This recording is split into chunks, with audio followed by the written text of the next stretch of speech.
Welcome back to the Explainer. Today, we're going on a deep-sea dive into the DAO345 Species Framework to explore exactly how biomimicry is revolutionizing decentralized governance. Now, if you're in the Web3 space, you already know that organizational design is hitting a massive turning point. We're finally moving away from those rigid, legacy corporate structures, and surprisingly, we're looking to nature for the answers. Traditional corporate hierarchies are just way too slow for the internet age. They get totally bogged down by centralized approval processes and single points of failure. Nature, on the other hand? Well, nature has spent millions of years perfecting systems of survival, speed, and decentralization. Think about it. What if the code was just the DNA, and the DAO itself was the actual living creature? Let's dive into this incredible paradigm shift. We have to stop viewing decentralized autonomous organizations as just mechanistic, clunky software artifacts. The leading edge of research right now is treating them as biological, adapting entities. They're living systems, fundamentally designed to sense, react, and grow within their digital environments. So here's our dive plan. We'll kick things off with DAOs as legal animals, then we'll explore hyperagility with fish and sharks, true decentralization in the starfish, hybrid intelligence with octopus DAOs, regenerative ecosystems via coral reefs, and finally, we'll talk about choosing your marine architecture. Okay, part 1. DAOs as legal animals, from machines to biology. We're starting our journey just below the surface by fundamentally redefining the institutional biology model of Web3. Look, mechanistic DAOs act like fragile, extractive software artifacts. I mean, we've all seen what happens when DAOs are treated exactly like industrial machines, right? Think back to the catastrophic institutional collapse of Terra and Luna. In a purely mechanistic model, a single broken gear literally grinds the whole machine to a halt. Biomimetic institutions, however, are built entirely differently. They're resilient, multi-jurisdictional legal animals. They're capable of self-regulating and adjusting to market shocks totally organically, just like a real living creature responding to environmental stress. To survive, though, these new legal animals need a physical framework. You can think of it as an exoskeleton. And this isn't just a basic set of code. It's a super sophisticated technological stack made up of blockchains, smart contracts, and AI agents. It's actually a lot like Theo Jansen's wind-powered kinetic strand beast sculptures, the ones that autonomously walk across beaches. This exoskeleton forms a self-regulating structure. The AI agents act as the connective tissue, basically the nervous system, processing information and triggering smart contracts automatically without those frustrating human delays. This allows the organism to autonomously adapt to external stimuli in real time. Moving on to part 2, hyperagility, fish and sharks. As we head deeper into our taxonomy safari, we run into the speed demons of the DAO ecosystem. But there's a really crucial distinction between our fast movers here. Both prioritize speed, absolutely, but they do it in vastly different ways. One relies on synchronized mass movement and distributed trust, while the other is built for precise, lean, aggressive execution. Let's break them down. Take the fish school DAO. Its systemic machinery relies on what's called a hat tree structure. What that means is individual roles and voting rights can instantly shift in response to external threats without getting bogged down by heavy bureaucracy. Why does dynamic role shifting matter so much?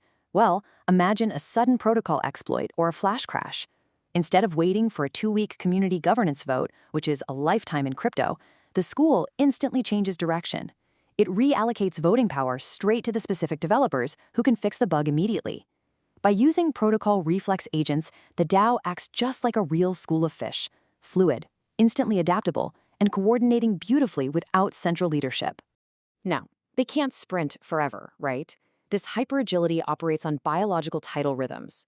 The fish school oscillates between rapid bursts of massive coordinated movement, that's action time, and intentional rest and recharge periods. During these quieter periods, the community shoals around treasury-backed resource hubs. In practice, a resource hub is essentially a shared, secure capital pool, where members can safely park their assets, distribute yields, and coordinate their next moves in a super low-risk environment before they kick off their next sprint.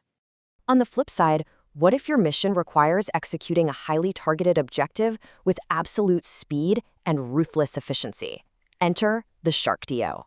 The Shark trades mass coordination for a lean, aggressive organizational cell. It is optimized purely for precision hunting and accelerated decision-making. Think about a scenario where a small group needs to pool funds overnight to acquire a high-value NFT, or execute an aggressive market buyout before competitors even wake up. The Shark DAO is the perfect, streamlined vehicle for those specific, mission-critical strategic strikes. All right, part 3, true decentralization, the starfish. Okay, let's completely switch gears and look at a vastly different survival mechanism. We're looking at the ultimate decentralized bottom dweller now. The Starfish DAO represents a model of extreme decentralization. It functions completely organically with absolutely zero central leadership. Much like a biological starfish, it comes natively equipped with self-replicating capabilities. Sure, it totally lacks the rapid hunting speed of a shark, but it makes up for it in pure, unadulterated, decentralized resilience. The starfish intentionally trades off raw execution speed for slower, intelligent problem-solving consensus loops. Now, a consensus loop is just a process where distributed nodes independently verify and agree on actions over time. Because it requires widespread agreement, yeah, it's a slower mechanism, but here's the genius of it. If half the network gets taken offline or one part of the organism gets compromised, it doesn't destroy the whole entity. The remaining nodes just keep on processing. There is no single point of failure here. It adapts, it survives, and it replicates. Part 4. Hybrid Intelligence, Octopus DAOs. Continuing our descent, we discover a super sophisticated model built for balancing a unified vision with distributed autonomy. The Octopus DAO is honestly the ideal architecture for research-driven ecosystems. In fact, it's highly popular in decentralized science, or DeSci, initiatives. It brilliantly avoids the traps of flat voting by splitting up system tasks. It combines a centralized, top-level coordinating core, the brain, that handles high-level treasury allocation, with semi-autonomous workstreams, or ARMs, that actually execute the localized day-to-day experimentation. Actually, the biological inspiration here is fascinating. As recent marine biology research shows, a real octopus literally has segmented nervous systems running down its arms. That means a massive portion of its neurons aren't even located in its brain. The Octopus DAO mimics this architecture perfectly. The sub-DAO arms possess their own localized intelligence. They are empowered to navigate, experiment, and capture specific micro-opportunities completely independently without having to wait for the central core to micromanage them. Down to Part 5, Regenerative Ecosystems, Coral Reefs. Reaching the deepest part of our dive, we find the ultimate, minimum viable institution designed for legacy, longevity, and shared resources. The Coral Reef DAO is all about the long game. It totally abandons extractive, inflationary models and temporary token hype cycles in favor of blue economy logic. The blue economy is an approach focused entirely on sustainable growth, shared value, and leveraging local resources, rather than just extracting value and moving on to the next thing. This structure is heavily focused on slow-growing, multi-axial stability, creating this adaptive scaffolding that's meant to last for generations. You literally see a living ecosystem in action here. In resource-constrained environments, you see diverse, interdependent teams and sub-DAOs operating symbiotically. Instead of fiercely competing for capital, they share nutrient pipelines.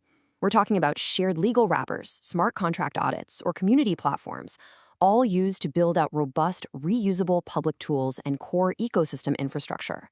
Because the infrastructure is shared, the cost of innovation just plummets for everyone involved, and absolutely nothing goes to waste.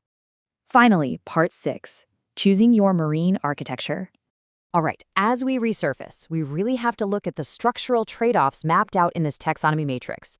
We need to understand how to actually apply these distinct biological primitives to our own organizational designs.